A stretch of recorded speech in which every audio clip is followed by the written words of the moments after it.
It's not okay. When we, Seattle's a very interesting place to me because we have this liberal mentality or view that we like to spew out to the rest of the world and to the city. And then you go look at the policies and it really tells you how the city operates. There's a lot of things that happen behind closed doors that if you don't read, if you don't do any research, you're really gonna think Seattle is a liberal city. I call it the most liberal conservative city in America because of the policies that were put in place and are still in place today that were used against Mr. Dixon and the Panther Party. No, I didn't. The policies that were used against the dance ordinance, the policies that were used to redline the central area, the policies that brought the federal government to Seattle, Washington as one of the first departments of justice. What's the word I want to use? Investigations. This is here in Seattle. Yeah. Right? So when I'm talking about the gentrification and you can't control it and all of that, this is what I'm talking about. Allowing people into what it is that you do is cool, but you got to teach them the rules first. And they have to obey the rules first. They can't come in, disobey the rules, you let them in, and then you want to hold them to a rule. How you going to do that? You can't do that. So you start off with, this is what it is. Like for me, Black Lives Matters, right? That's a cry that's out worldwide. Now we're here talking about white privilege. That's real hip hop to me. Because he took Black Lives Matter, switched it, put white privilege on it, but we're not talking about all the other artists in Seattle that have songs of strength, songs of power, songs of encouragement. We're not balancing it. All we hear is this song. What about songs from people like Delta Sun? What about a piece from Renaissance Poet? What about a piece from Silas Black? What about a piece from Morgan? What about a piece from Ransom? We're not getting no balance.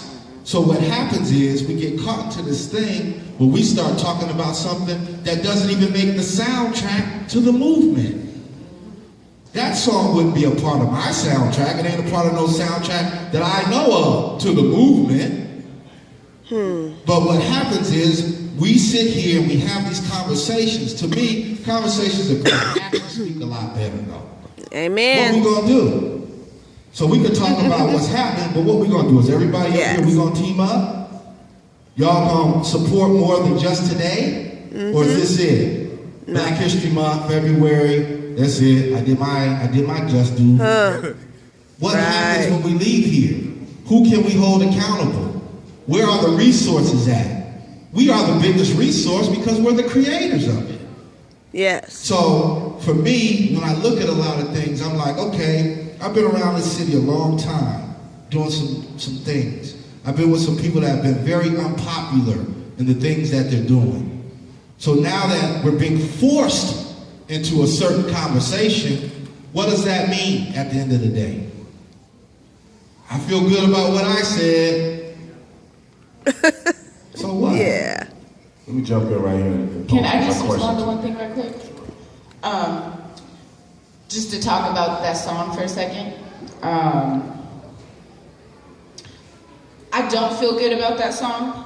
However, I did participate in the creation of it for the exact reason you just spoke of, is there's a lack of balance in the industry, right? That a guy like Macklemore can be jettisoned into like literally one of the highest levels of fame in our country after exploiting a movement, the Same Love song, a movement that he's not actually a part of in his identity, can then reach a level of star and platform that those who've been grinding at their craft for years are struggling to break into at that level. I participated in the creation of the song because in the long run, I'm thinking about the long game. If he puts that song out there, gets critiqued, finally we start critiquing the imbalance in the industry, and you have other folks involved in the process, black and brown folks, who are in his ear telling him, yo, like, you're kind of effed up right now. And he goes on the Stephen Colbert show, and instead of him doing the whole song by himself, he brings black and brown artists. Now, I'm not trying to be the backup poet to Macklemore, because I'm not. But I do feel like, because I have the space to be in those conversations with artists like him, to say you need to get off your platform and pass the mic, it is an opportunity to try to diversify that platform. Do I think it's a perfect solution? Absolutely not.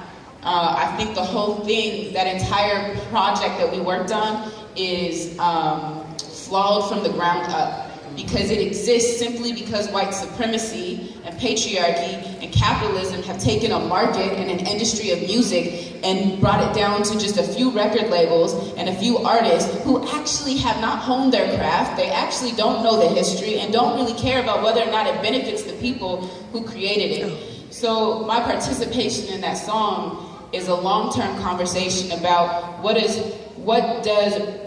us getting back what is ours really look like in the long run. It's the same reason why when we in this city try to build places for ourselves, we still have to have conversations with the city at a level, or someone does, right?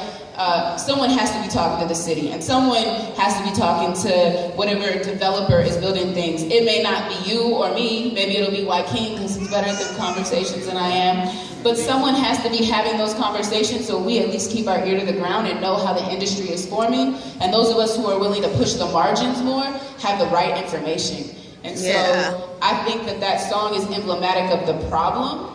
And as people critique it, we need to be talking about it like it's a problem, not like Macklemore stepping up and talking about white privilege or some great thing. It's not.